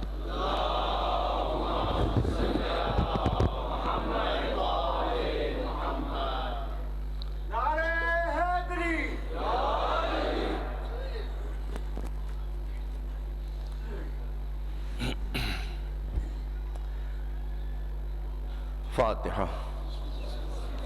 اعوذ باللہ من الشیطان الرجیم، بسم اللہ الرحمن الرحیم، الحمد للہ رب العالمین الرحمن الرحیم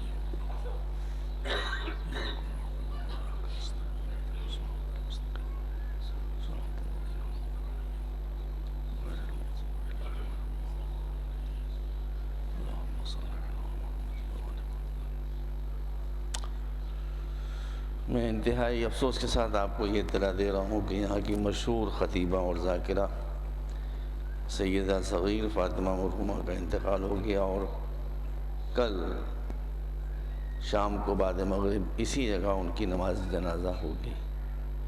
آپ حضرات سے امید ہے کہ زیادہ سے زیادہ تعداد میں شرکت فرمائیں گے۔ سیدہ صغیر فاطمہ جعفری مرحومہ بنت علی متقی جعفری صاحب، جن کا خانہ پہلو میں ہے، آپ حضرات واقف ہوں گے۔ کل بعد مغربین یہاں فوراً ان کی نماز جنازہ ہوگی۔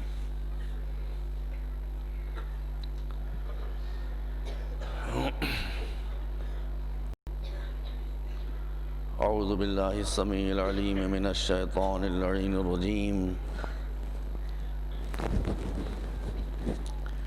بسم الله الرحمن الرحيم الحمد لله رب العالمين بارئ الخلائق أجمعين والصلاة والسلام والتحية والإكرام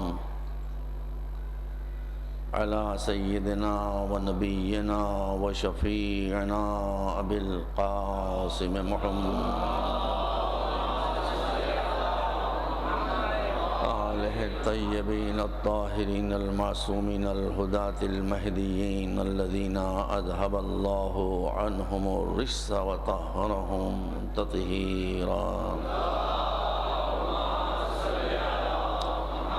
أما بعد، فقد قال الله سبحانه تبارك وتعالى وهو أصدق الصادقين: أفغير دين الله يبغون وله أسلم من في السماوات والأرض طوعا وكرها وإليه يرجعون. صلوات محمد وآله.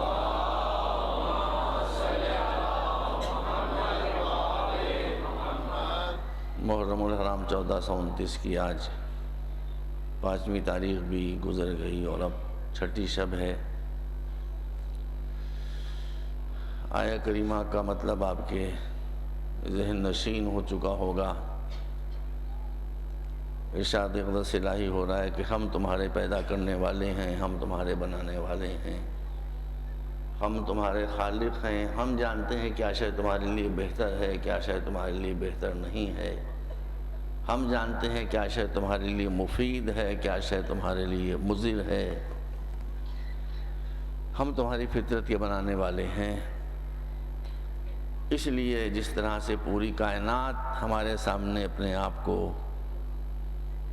سپر انداختہ کیے ہوئے ہے اور سرنڈر کیے ہوئے ہے اور ہمارے بنائے ہوئے قانون پر چل رہی ہے، اسی طرح سے تم بھی اگر دنیا میں امن چاہتے ہو، سکون چاہتے ہو، اطمینان چاہتے ہو، ترقی چاہتے ہو، کمال چاہتے ہو، فاقوں سے نجات چاہتے ہو، غربت سے نجات چاہتے ہو، بیماریوں سے نجات چاہتے ہو، اور اسی کے ساتھ ساتھ آخرت میں بھی کامیابی چاہتے ہو، تو ہمارے بنائے ہوئے قانون کے پابند ہو جاؤ. اور یہ نہ سمجھو کہ اگر تم نے ہمارے بنائے ہوئے قانون کی پابندی نہیں کی تو چھوٹ جاؤ گے. ایسی بات نہیں ہے. تم جاؤ گے کہاں؟ ہمارے ہاتھ سے بھاگ کے. مرنے کے بعد بھی تم دنیا کے عقوبت خانوں سے اور جیلوں سے نجات پا سکتے ہو، مگر جہاں سے دنیا والوں کی حکومت ختم ہوتی ہے وہیں سے تمہاری اصلی حکومت شروع ہوتی ہے. اس لیے مرنے کے بعد بھی تم پلٹ کر ہمارے سامنے آؤ گے اور ہم خود دیکھیں گے کہ تم کیسے تھے، اور اسی کے لحاظ سے تم کو جزا یا سزا ملے گی.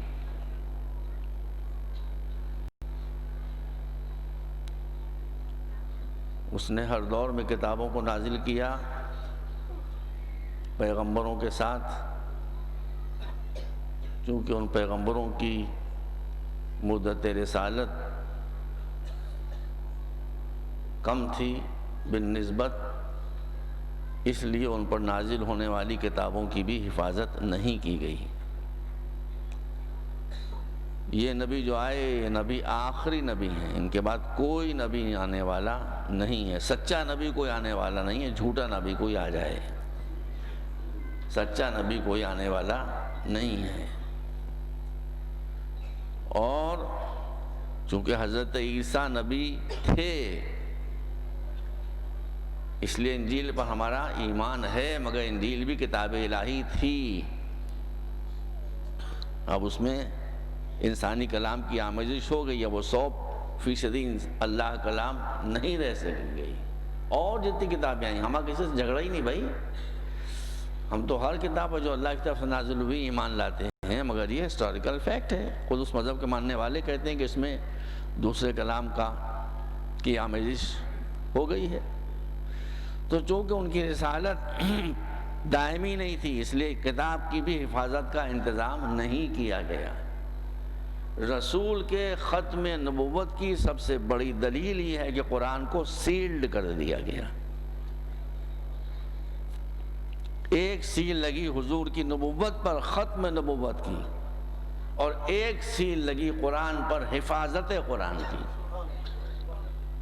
کہ اب اس کے کسی ایک لفظ کو اور کسی ایک حرف کو بھی نہ بدلا جا سکتا ہے، نہ کمی کی جا سکتی ہے اور نہ زیادتی کی جا سکتی ہے. دیکھیے بھائی، بنانے والے کی شان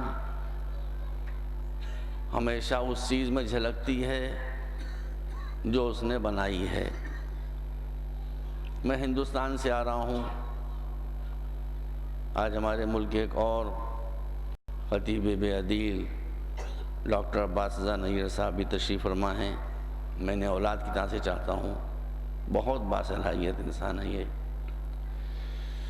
اللہ ان کو سلامت رکھے. تو اب میں تو ہندوستانی کی بات کروں گا. ہندوستان نے کاریں بنانا شروع کر دی ہیں، مگر یہ حقیقت ہے بھائی، ہندوستانیوں کے مزاج میں ہے دھوکہ دینا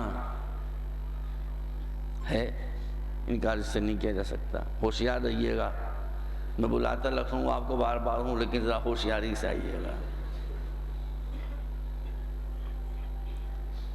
دھوکہ دینا ان کے مزاج میں ہے. اب انہوں نے کار بنائی، اس کار کا نام ہے ایمبیسیڈر. جو کار پیور انڈین بنی ہوئی اس وقت ہے، اس کا نام ہے ایمبیسیڈر. چونکہ بنانے والوں کے مزاج میں دھوکہ دینا ہے، لہذا جو چیز بنی ہے اس کے مزاج میں بھی دھوکہ دینا ہے. اس کا اعتبار ہی نہیں کہاں پر وہ کھڑی ہو جائے، اس کا اعتبار ہی نہیں کہاں پر وہ داغ مفارقت دے جائے. کوئی اس کا بھروسہ نہیں، کوئی اس کا اعتبار نہیں.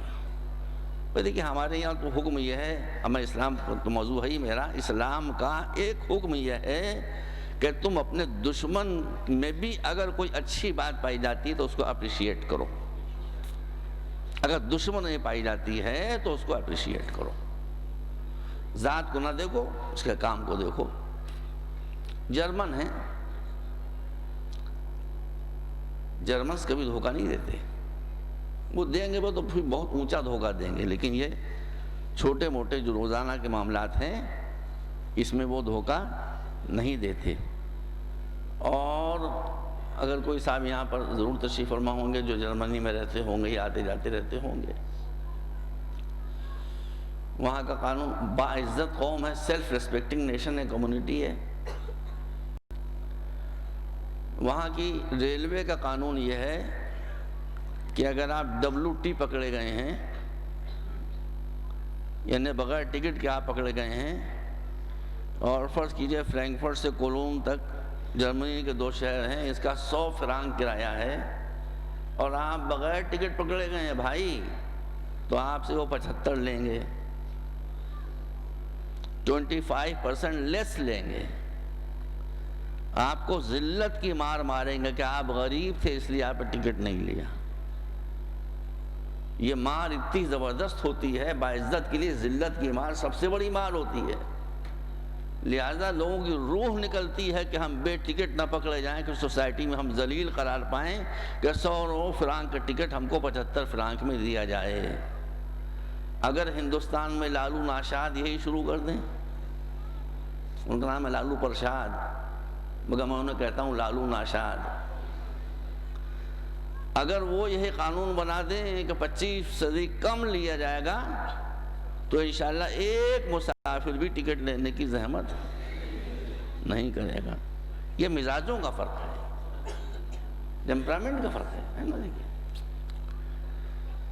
تو اللہ کیا ہے؟ اللہ کی ایک صفت کمال، لیسا کمثلہ شیء، وہ بے مثل ہے، کوئی شے اس کے مثل نہیں ہے. تو اب جب اس نے قرآن کو اتارا تو قرآن میں بھی یہ شان پائی جاتی ہے. ارشاد ہوتا ہے قل لا ان اجتمعت الانس والجن على ان یأتوا بمثل هذا القرآن لا یأتون بمثله ولو كان بعضهم لبعض ظہیرا۔ اشارہ کر رہا ہوں سمجھنے کی آپ کوشش کریں، ایک چیز سے دوسری چیز خود بخود سمجھ میں آ جاتی ہے۔ یہ قرآن صامت کے بارے میں ارشاد ہے کہ اگر سارے دنیا کے انسان اور جن مل کر بھی یہ کوشش کریں کہ یہ قرآن کا ایسا اجماع کر کے کوئی بنا لیں، جن و انس اجماع کریں پورا، اور اجماع کرنے کے بعد قرآن کا ایسا بنا لیں، کوئی اور کتاب تیار کر لیں قرآن کی ایسی، لا یاتون بمثلہ، تو وہ سب کچھ کر سکتے ہیں لیکن قرآن کا مثل نہیں لا سکتے۔ تو جن و انس مل کر اگر قرآن کا مثل نہیں لا سکتے ہیں جو قرآن صامت ہے، تو جن و انس مل کر بھی اگر کسی قرآن ناطق کا مثل بنانا چاہیں تو کہاں سے بنا پائیں گے؟ دیکھیے یہ میں اپنی طرف سے نہیں کہہ رہا ہوں، یہ خالی محبت کی بات تھوڑی ہے۔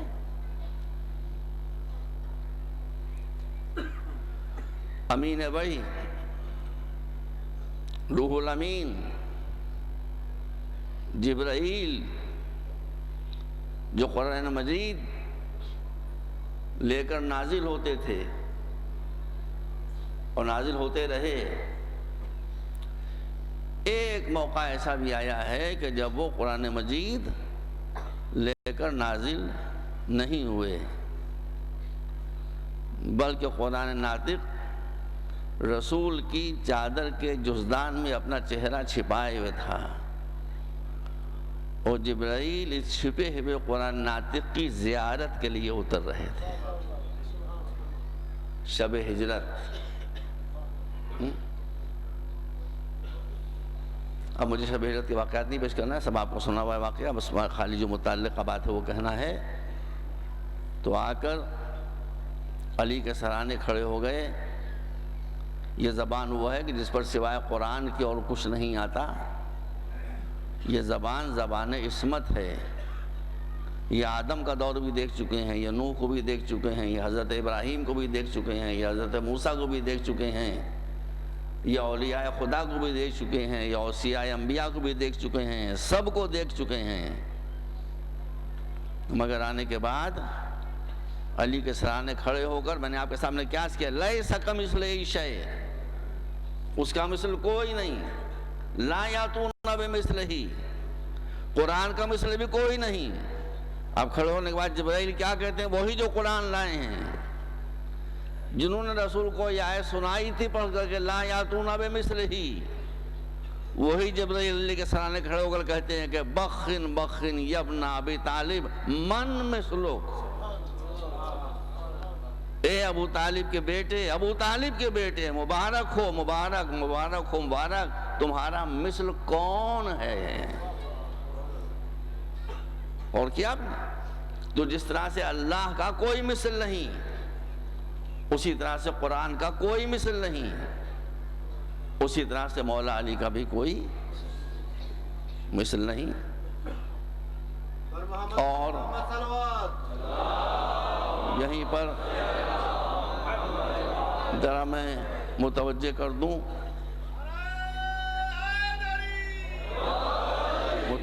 دوں حضرات کو، یہ کوئی شیعہ سنی مسئلہ نہیں ہے، شیعہ تو سب کے سب پیروی ائمہ طاہرین میں حضرت ابو طالب کو مومن کامل مانتے ہی ہیں۔ سنیوں نے بھی اس سلسلے میں بڑی اچھی اچھی کتابیں لکھی ہیں جس میں انہوں نے بھی ایمان ابو طالب کو ثابت کیا ہے۔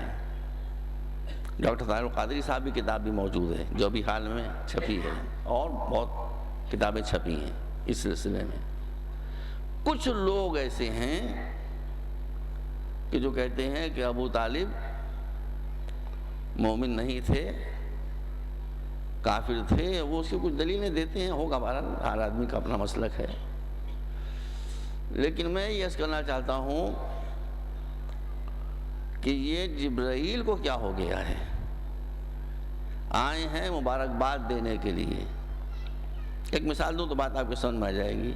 ایک چور ہو مثلا کہیں، ابھی چور شیطان کے گھر میں رحمان پیدا ہی ہو جاتا ہے، بیٹا اس کا چور کا بیٹا ہے، چور بھی نون چور ہے، ساری دنیا جانتی کہ چوٹا ہے وہ، اس کا بیٹا پڑھا لکھا آئی ایس جو ہمارے یہاں کا بہت اچھا ہوتا ہے کمپٹیٹیو ایگزامینیشن، اس میں وہ شریک ہوا، آئی ایس کو اس نے کلیئر کیا،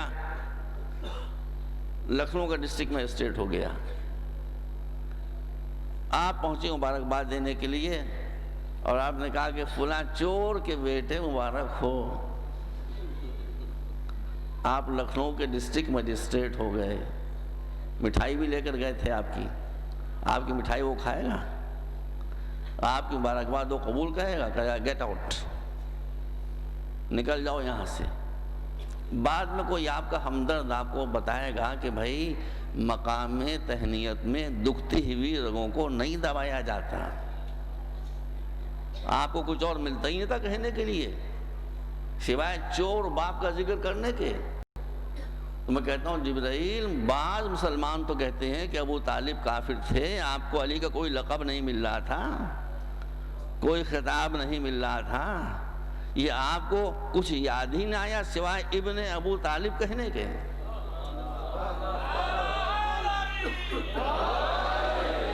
بخن بخن یبن ابی طالب، اس کے علاوہ آپ کو کچھ مل ہی نہیں رہا تھا۔ تو اب شاید جبرائیل جواب دیں گے کہ میں نے خاموشی سے مسلمانوں کو سگنل دے دیا کہ اگر ابو طالب کافر ہوتے تو مقام منقبت میں ان کا نام نہ لیا جاتا۔ صلوات بر محمد و آل محمد۔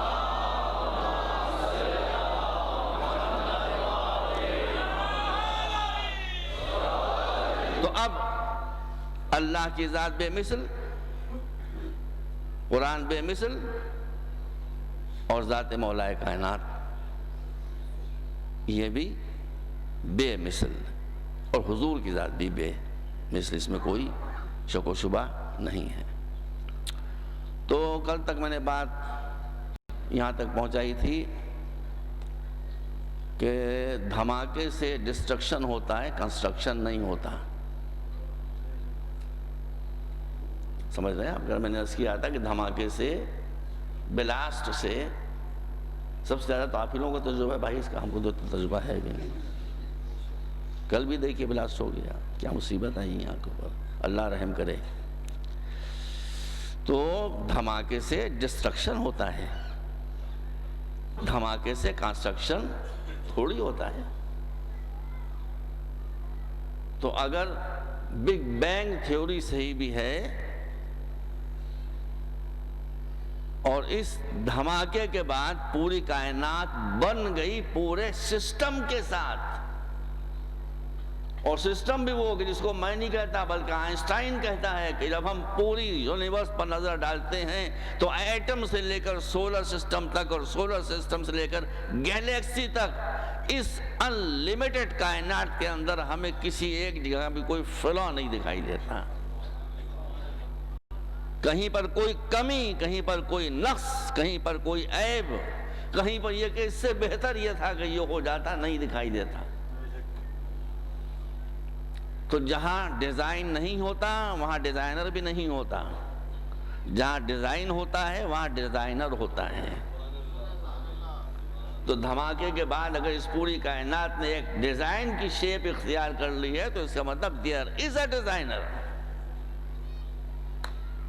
ایک ڈیزائن بنانے والا فنکار موجود ہے جس کا علم لامحدود، اور جب علم لامحدود تو اس کی قوت بھی لامحدود۔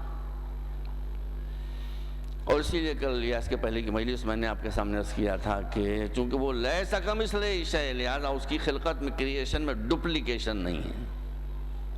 بھائی آدمی مجبور ہے کہنے کے لیے، مجبور ہے، ورنہ اگر یہ بات وہ اپنی آنکھوں سے نہ دیکھ رہا ہوتا اور اسلام کہتا ہے یا قرآن کہتا کہ کسی انسان کی انگلیوں کے نشان آپس میں نہیں ملتے تو آپ کہہ دیتے امپاسبل،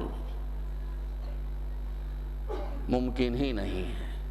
کھربوں انسان اب تک پیدا ہو چکے. اتنا سا یہ انگوٹھا ہے، بتائیے، اتنی سی یہ انگلی ہے، اس میں کتنے نشان بنائے جائیں گے کہ اربوں خربوں ڈیزائن بن گئے اسی چھوٹی سی ایک پور کے اندر. کوئی ماننے پر تیار ہوتا ہے؟ لوگ کہتے ہیں آپ ایبسرڈ باتیں کہہ رہے ہیں. میں کہیں کیسے ایبسرڈ؟ نظروں کے سامنے ہیں. اور نہیں، آپ نے پتہ نہیں دیکھا ہی نہیں دیکھا ہے، ہمارے یہاں ہمارا جو اپنا میڈیکل کالج ہے اس میں پھر کہتا ہوں آئیے لکھنؤ، آپ آتے ہی نہیں. میں کہتا ہی اس لیے کہ آپ نہیں آئیں گے. تو ہمارا اپنا جو میڈیکل کالج ہے اس میں رجسٹری حاضری کا رجسٹر نہیں ہے. حاضری کا رجسٹر نہیں ہے بچوں کے لیے. میڈیکل کالج ہے، فل فلیجڈ میڈیکل کالج ہے. کیا ہے وہاں کے اوپر؟ Electronic thumb impression. یہ سسٹم آنی ہے بیٹا، آپ آگے دیکھ لیجیے، لگا ہوا ہے کہ اسٹوڈنٹ جب آتا ہے تو وہیں پر دروازے پر ایک مشین لگی ہوئی ہے، اس کے اندر وہ اپنی انگلی رکھ دیتا ہے. ختم ہو گیا. ادھر اس نے انگلی رکھی، اس کا امپریشن آیا، وہ امپریشن انٹرنیٹ پر ٹرانسفر ہو گیا. اس سے فائدہ کیا ہوتا ہے؟ اس سے فائدہ یہ ہوتا ہے کہ بھائی میڈیکل کالج میں تو ہندوستان بھر کے لڑکے آئے ہیں نا. اب باپ بیٹھا ہوا ہے کلکتے میں، بیٹا پڑھ رہا ہے لکھنؤ میں، وہ کیسے معلوم کرے کہ میرا بیٹا کلاس گیا ہے کہ نہیں گیا ہے؟ نو پرابلم، کوئی پرابلم ہی نہیں. وہیں سے اس نے انٹرنیٹ کھولا، اپنے بچے کا نام فیڈ کیا، اس امپریشن نے بتایا کہ بچہ آیا تھا آج کہ نہیں آیا تھا. یہ ہمارے یہاں خود سسٹم لگا ہے بھائی، ہمارے اپنے کالج میں لگا ہے سسٹم. اگر وہ بچہ آیا تھا تو اس کے امپریشن ود نیم آ گیا کہ ہاں your son is your what is attending the class. اور اگر وہ کلاس موجود نہیں تو وہیں سے موبائل کیا، ویئر آر یو، تم کہاں ہو؟ کلاس میں تو نہیں ہو. اے بھائی سنی سنائی بات تھوڑی، یہ تو ہمارے یہاں خود عمل ہو رہا ہے بھائی اس کے اوپر. میں خود ہمارا جو سسٹم ہے اس میں یہ عمل ہو رہا ہے. تو ہر انگلی کا نشان الگ. کسی کی سمجھ میں آ سکتا تھا؟ میں نے سے پہلے بھی عرض کیا ہے کہ سامنے 10 لگے ہوئے ہیں آپ کے، اس میں 2 پتیاں دیکھ توڑ لیجئے. یہ 2 پتیاں باٹنی بتاتی ہے کہ کسی درخت کی 2 پتیاں ایک طرح کی نہیں ہوتی. آپ کے منہ سے نکلنے والی آواز 6 ارب آدمی ہیں اس وقت دنیا میں، خربوں مر چکے ہوں گے، لیکن ہر ایک کی آواز الگ. دیکھتے جا رہے ہیں آپ، جتنا اتنا سائنس آگے بڑھ رہی ہے. اب آپ آئیے کراچی ایئرپورٹ کے اوپر، تو اب آپ جہاں امیگریشن سے گزرتے ہیں وہاں ایک چھوٹا سا کیمرہ لگا ہوتا ہے جو آپ کی آنکھ کی تصویر لے لیتا ہے، اس لیے کہ ہر انسان کی آنکھ بھی الگ. غور کر رہے ہیں بھیا؟ یہ اس کی قدرت ہے. کوئی حد ہے اس کی قدرت کی؟ تو حضرت موسیٰ، جس کے لیے میں نے کل ارشاد فرمایا تھا کہ جب فرعون کے دربار میں گئے ہیں، موضوع پر آ رہا ہوں، تو جب فرعون نے پوچھا کہ تمہارا رب کون ہے، تو آپ نے فرمایا ربنا الذی اعطی کل شیء خلقہ ثم ہدی. میرا پروردگار وہ ہے کہ جس نے خالی دنیا کی ہر چیز کو پیدا نہیں کیا، جس کو پیدا کیا اس کی ہدایت بھی کر دی، اس کو اس کا پروگرام بھی فیڈ کر دیا، جیسے کمپیوٹر میں فیڈ کر دیا جاتا ہے نا. تو اب یہ بیچاری مردہ زمین، بچوں ذرا سنو بیٹا، یہ زمین جس کی کوئی قیمت نہیں سمجھی جاتی، جس کو آپ پیروں سے رونتے ہوئے گزرتے ہیں، جب کوئی شے سے بالکل چوپٹ ہو جاتی ہے تو آپ کہتے ہیں مٹی میں ملا دیا تم نے. گویا مٹی سے زیادہ بدترین کوئی شے ہے ہی نہیں. کبھی آپ نے یہ بھی دیکھا کہ اس مٹی میں کیا کیا پروگرام فیڈ کیا ہے اللہ نے؟ کبھی آپ نے یہ غور فرمایا؟ اب اگر تفصیل پڑھوں گا تو سارا وقت تو اسی میں ختم ہو جائے گا۔ ایک آپ کو لنک دے رہا ہوں خالی۔ ایک بیچاری مٹی ہے، پیروں سے اسے آپ روند رہے ہیں، اسی پہ کھڑے ہو کے آپ پیشاب فرما رہے ہیں، اسی پہ کھڑے ہو کے آپ نہ معلوم کیا کیا کار خیر انجام دے رہے ہیں۔ غور کر رہے ہیں آپ؟ یہ مٹی آپ فقط مجھے یہ گنا دیں کتنے پھل آپ کو دے رہی ہے۔ ایک مٹی، ایک مٹی کتنے پھل آپ کو دے رہی ہے، گنوا سکتے ہیں آپ؟ ایک مٹی کتنی جنسیں آپ کو دے رہی ہے، اجناس، آٹا، گیہوں، دال، چاول، یہ چیزیں، جنس گنوا سکتے ہیں آپ؟ یہی ایک مٹی کتنی جڑی بوٹیوں کی شکل میں آپ کو دوا دے رہی ہے، بتا سکتے ہیں آپ؟ وہ چاہے حکمت کی دوائیں ہوں، چاہے آیورویدک کی دوائیں ہوں، چاہے موجودہ جدید میڈیکل سائنس کی دوائیں ہوں، یا سب بنتی جڑی بوٹیوں سے، خالی پروسیس میں فرق ہے۔ بنتی سب ہیں جڑی بوٹیوں سے، تو یہی مٹی آپ کو کھلا بھی رہی ہے۔ آپ اگر بیمار ہو جائیں تو دوا کا پیالہ لیے بھی کھڑی ہے، ملاحظہ کریں آپ کو اگر کسی خوشبو کے سونگھنے کی ضرورت ہے، کتنے پھول ہیں خوشبو والے جو اس مٹی نے پیدا کر رکھے ہیں، آپ ان کو شمار کر سکتے ہیں؟ آپ ان کو کاؤنٹ کر سکتے ہیں؟ آپ ان کو کاؤنٹ نہیں کر سکتے۔ پھر اس میں ایک صفت یہ بھی ہے کہ آپ سڑی گلی چیز ڈالیں اس کے اندر، یہ اسی سے زندگی کا بیج پیدا کر دے گی۔ آدمیوں کا نہیں، خیریت ہو گئی، ورنہ قبرستانوں سے اگر آدمی نکلنا شروع ہو جاتے ہیں، جانتی ہے کس کو دوبارہ زندہ کرنا ہے، کس کو زندہ نہیں کرنا ہے، یہ بھی جانتی ہے۔ تو آدمیوں کو زندہ نہیں کرتی، وہ جب اللہ کا حکم ہوگا تب دوبارہ انسان زندہ ہوں گے۔ اسے بھی میں آپ کے سامنے جو لیٹسٹ ڈسکوریز ہیں اس کی روشنی میں پیش کروں گا۔ ابھی تو میں آپ کو تھوڑا قابو میں لانے کی کوشش کر رہا ہوں، سمجھ رہے ہیں آپ؟ ابھی تو میں آپ کو تھوڑا سا قابو میں لانے کی کوشش کر رہا ہوں۔ تو زمین کا جو سسٹم ہے، سسٹم آف گائیڈنس، اس کا نام کیا ہے؟ طینت۔ یہی طینت ہے جو نباتات اور جمادات میں کار ہدایت انجام دیتی ہے۔ کوئی بتانے والا ہے جس نے بتایا ہے۔ اچھا دیکھیے، کبھی دھوکہ نہیں کھاتی، سمجھ لیجیے آپ، یہ کبھی دھوکہ نہیں کھاتی۔ اے بھائی، ایک آم کی سینکڑوں قسمیں ہوتی ہیں، ایک کھجور کی، ڈیٹس کی، خرما کی سینکڑوں ہزاروں قسمیں ہوتی ہیں۔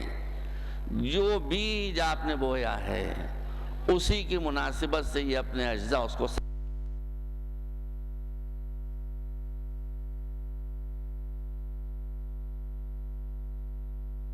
لے۔ آموں کی سینکڑوں ہزاروں قسمیں، آپ کی یہاں سندڑی کیا ہے؟ آم، مگر اس کا مزہ الگ۔ انور رٹول کیا ہے؟ آم، مگر اس کا مزہ الگ۔ اب اور دو کے علاوہ میں جانتا نہیں بھائی، یہی دو میں نے کھائے ہیں، ویسے ہوں گے سینکڑوں آم یہاں پر۔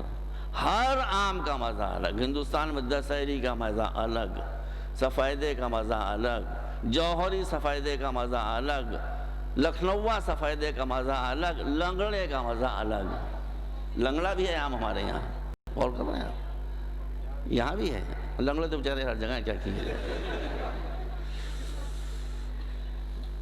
اس کا مزہ الگ۔ اور دیکھیے، غور کریے، اگر